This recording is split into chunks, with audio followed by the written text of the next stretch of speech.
Hello and welcome to Meet a Columban. I'm Fr Jim Mulroney and I'm your host. And today my guest is Katarina Mukai, who is from Fiji.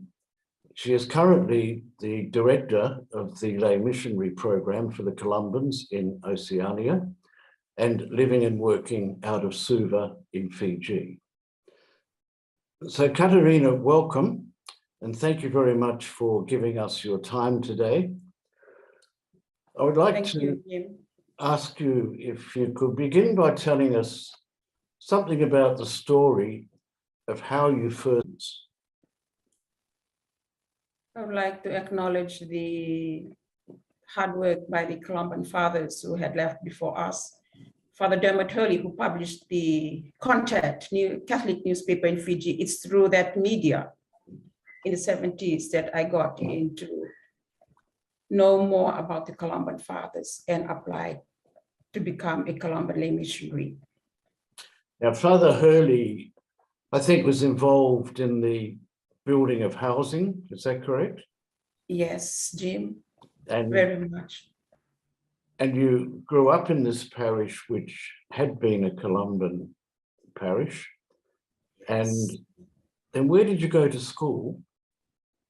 My primary school was at our Immaculate Primary School, the same parish where the Columbans worked, Solevu, and then moved to my college studies to St. Bede's College, which was actually constructed by the Columban fathers.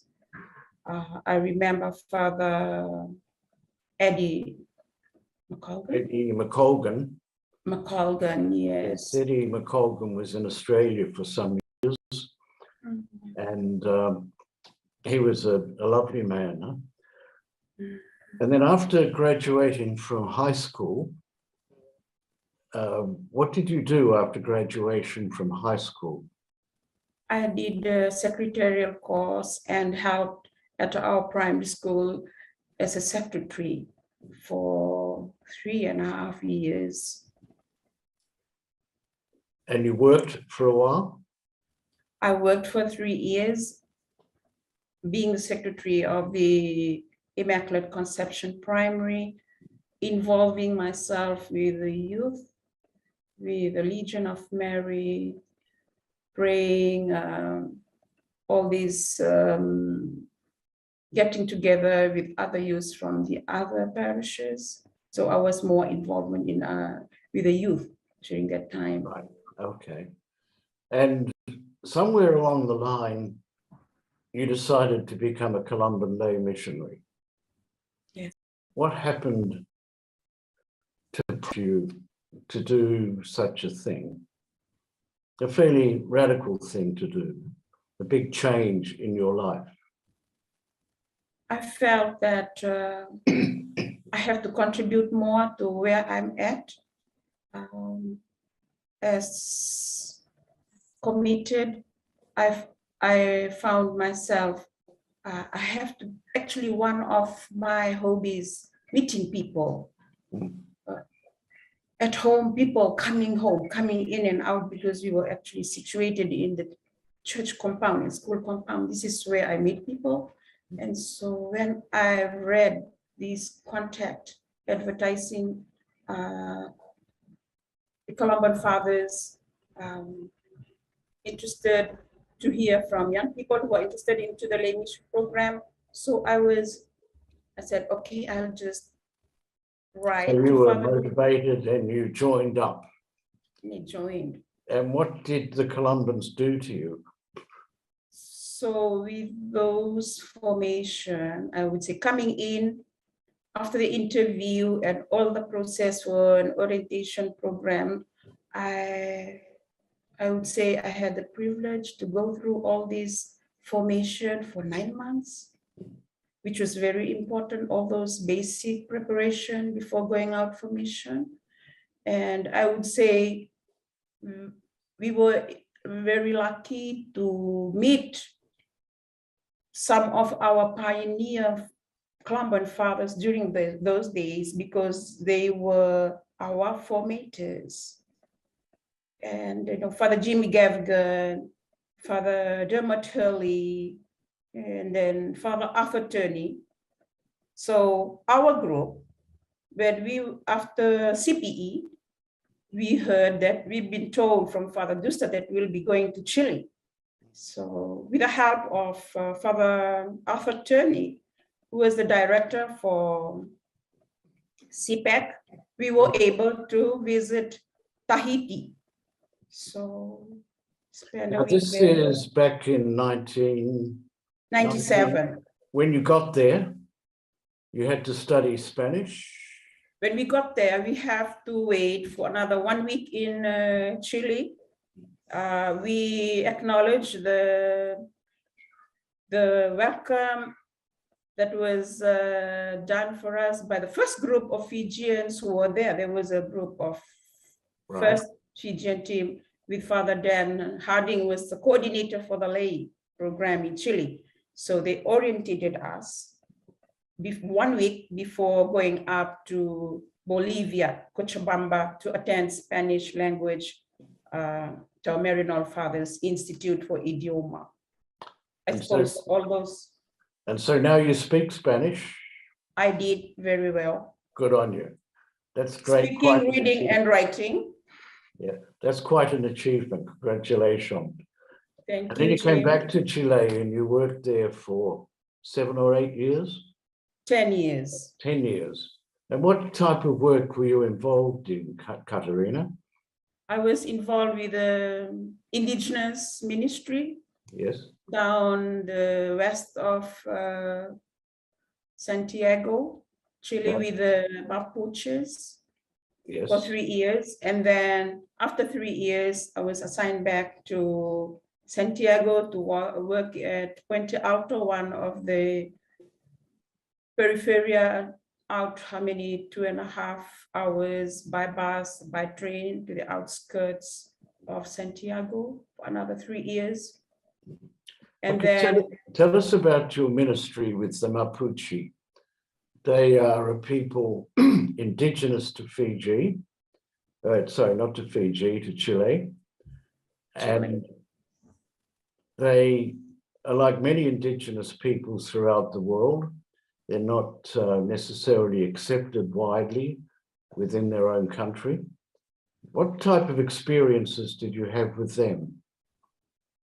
I would say that there was something in commonality that I shared with these people that my culture had and their culture. So there was this respect, for example, in how to approach them with the silence. They were kind of family oriented. There was always, they're very observant. And with the difficulties that they have with regards to being a Mapuche, being an indigenous, they were not like having the opportunities to look for job, good jobs, So I would say it was the sacredness in the culture that Fijian culture too have in our own, that I can blend it with this, and then, I felt comfortable, and there was always trust, vice versa. Yes. And what type of work do they do? They maybe cannot easily get jobs in the mainstream economy, but what sort of jobs do they involve themselves with? They are farmers and fishermen. Right, okay. They farm potatoes, weeds, vegetables, and fish. Those who are down the coast, they are fishermen. And ladies, they sell their art and crafts, for example, knitting, socks, sweaters from shearing the sheep's yes. wool. So that was pretty interesting for me and Serafina and my friends as Fijians, observing all this, and that's how they survive. So coming from a tropical country, during winter season, we have no problem in buying our sweater and our socks from the ladies, for the Mapuche ladies. But right now you're in Fiji, you're not wearing a sweater, right? That's right, it's really hot. Yeah, it looks to be quite hot there today. Very much. And after your 3 years working among the Mapuche people, where did you go to then? I came back home for 4 months holiday. Yes. After all our review or evaluation, then we're on discernment whether to go back, actually spend time at home, and then coordinator here processing us and then sharing in the parish some of our experiences from mission. And then I was interested to go back to Chile, Right. with my friend Tila. Was that a big decision or an easy decision? I suppose it was my own decision. I feel after my coming to the 3rd year of my mission in Chile, the first year was like the experience of come and see. The second year was I know the key people in the community where I can reach out and where I can talk to with regards to easiness in doing our ministry, and then working with our Columban fathers who are out in the town area. And coming to the 3rd year, or the final year, we were preparing to come. And this is the time when these people trust us and they come around. Oh, I want my daughter to be baptized. I want my daughter and sons to receive Holy Communion and confirmation. So that was the urge, that because I said, oh, because it was during that 3rd year of preparing to come back home, then the work for mission really comes up from these people. So you felt after 3 years that really Yes. Your work was just beginning. Yes, Jim, very much. So you continued there for how long? Then I came back, and then when I returned back to Chile, I was assigned to Santiago, to Puente Alto, Right. is outskirts of Santiago, so to the peripheries. So that was another new mission for me. But I was able to identify Mapuches in those communities. Right. So there was another new connection there, visiting them, and with the new ministry that we were expected to do, working with other congregations in that sector. Now, Santiago is the capital city of Chile. Yes. And it's a big city. And what type of area was it that you were working in? Was it, how would you describe it, as middle class, upper class, or a lower class? They were the lower, where we worked were the lower class and a bit of middle class. So we found out that when one of us visit, or some of us went for mission promotion to another school where they needed some mission promotion, that's when we found out that they don't know people down there because it's densely populated, and the people in the high society level, they were just different, and they don't know the reality down with the people who are densely populated around those areas where the Columban fathers worked. And what sort of problems did the people face? I would say employment, some had, in the beginning when we arrived, some have no houses. They Right. were just living in rubbish dumps. Yes. Because that was the area that the first group that went before us, they took us to where they were. So that was really a very, it really moves me so much to see that it was really a sight. People, families living with rubbish dumps. And then little by little, been constructing housing around those areas when we were there for. Now, when you construct housing for people who had not had houses before, what kind of difference do you see in their lives? I would say